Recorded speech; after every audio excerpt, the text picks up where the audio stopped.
উনুন test of Bengal. আমি পায়েল সরকার আজ আপনাদের রান্না করে দেখাবো ইলিশ মাছের মুড়ো দিয়ে মুগ ডাল।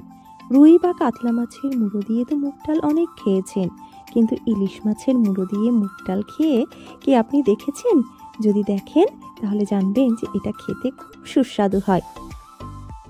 এখানে 100 গ্রাম মুগ ডাল আমি নিয়েছি এবং সরাসরি প্রেসার কুকারে ভেজে নিচ্ছি মানে কিন্তু তেল দিয়ে নয়, প্রেসার কুকারটা গরম করে তাতে ভালো করে ভেজে নিচ্ছি। যখন হালকা বাদামি রং আসবে মানে লালচে রং হয়ে আসবে তখন ডালটা খুব ভালো করে ধুয়ে নিয়েছি, আর তারপরে জল দিয়ে প্রেসার কুকারে হুইসেল দিয়ে দেব।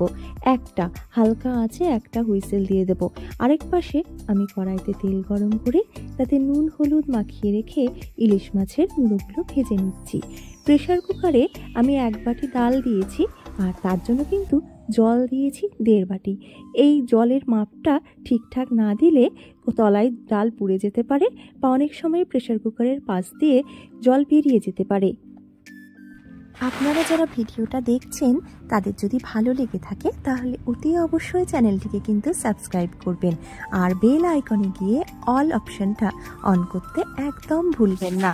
মাছের মুড়োগুলো ভাজা হয়ে গেছে তাই আমি তুলে নিচ্ছি, আর মাছের মুড়োর সাথে মাছ ভাজা তেল মানে মাছের মুড়ো ভাজা ইলিশ মাছের তেলের একটা আলাদা গন্ধই থাকে, সেই তেল আমি কিছুটা তুলে নিচ্ছি। এটা কেন তুলছি সেটা ভিডিওটা শেষ পর্যন্ত দেখলে আপনারা বুঝতে পারবেন। এবার কড়াইয়ে যে বাকি তেলটা রয়েছে তাতে দিয়ে দিয়েছি তেজপাতা আর 1/2 চা চামচ কালো জিরে ফোড়ন, আর দিয়ে দেব 3-4টে শুকনো লঙ্কা, সাথে দিয়ে দেব 5-6টা চিড়ে রাখা কাঁচা লঙ্কা। এই রান্নাটায় আর অন্য কোনো মশলার কিন্তু দরকার পড়বে না, অথচ রান্নাটা খেতে হবে ভীষণই সুস্বাদু। লঙ্কাগুলো ভাজা হয়ে গেছে, এবারে আমরা সেদ্ধ করে রাখা ডাল দিয়ে দেব। ডালটা দেখুন কি সুন্দর সেদ্ধ হয়েছে, একদম শক্তও নেই আবার একেবারে গলেও যায়নি। যেহেতু আঁচ কমিয়ে আর জলের মাপটা ঠিক রেখে আমি একটা হুইসেল দিয়েছি, তাই কিন্তু ডালের সেদ্ধটা খুব ভালো হয়েছে। ও হ্যাঁ, আরেকটা কথা, ডাল সেদ্ধর পরে কিন্তু প্রেসার কুকারের ঢাকনা সাথে সাথে খুলবেন না, ঠান্ডা হলে তবেই ঢাকনা খুলবেন। আর ডাল সেদ্ধর সময় আমি 1 চামচ লবণ দিলেও হলুদ দিইনি, তাই আমি এখন একটু হলুদ আর উষ্ণ গরম জল ওর মধ্যে মিশিয়ে দিচ্ছি। যেহেতু ডালে আগে হলুদ দিইনি তাই পরে যখন হলুদ দিচ্ছি হলুদের পরিমাণটা খুব বেশি হবে না। যদি খুব বেশি হলুদ দিয়ে দিই তাহলে কিন্তু হলুদের একটা গন্ধ আসতে পারে। আর আগে দিইনি কেন? আগে দিইনি এই কারণেই, কারণ প্রেসার কুকারে আমি সাধারণত হলুদ ব্যবহার করি না।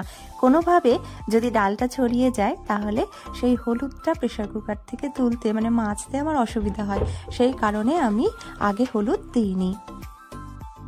এরপরে ভেজে রাখা মাছের মুড়োগুলো ডালের সাথে মিশিয়ে নিচ্ছি।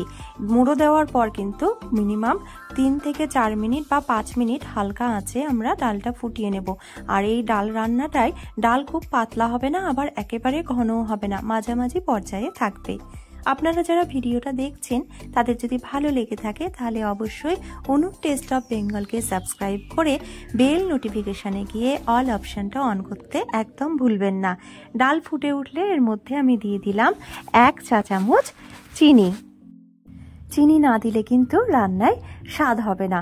ডাল রান্না হয়ে গেছে, পুরোপুরি ফুটে উঠেছে, পলক ফুটে উঠেছে, আমরা দেখতেই পাচ্ছি। এইবারে ওই যে আমি মাছ ভাজা তেল অর্থাৎ মাছের মুড়ো ভাজা যে তেলটা তুলে রেখেছিলাম সেটা মিশিয়ে দিলাম আর গ্যাসটা বন্ধ করে দিচ্ছি। ব্যাস, তাহলে কিন্তু রেডি ইলিশ মাছের মুড়ো দিয়ে মুগের ডাল। আর এর স্বাদ যেন অমৃত। আপনারাও একদিন এইভাবে রান্না করুন, দেখবেন খুব ভালো লাগবে। সব শেষে দিয়ে দিলাম 1 চা চামচ ভাজা মশলা, এতে করে একটা সুন্দর গন্ধ আসবে। আপনারা কিন্তু উনুন টেস্ট অফ বেঙ্গল এই পেজটিকে ইনস্টাগ্রাম আর ফেসবুকেও ফলো করতে পারেন। আমাদের রান্না হয়ে গেছে, এবার গরম ভাতের সাথে পরিবেশনের পালা। আপনারা যারা এতক্ষণ ভিডিওটা দেখলেন তাদের প্রত্যেককে জানাই অনেক ধন্যবাদ।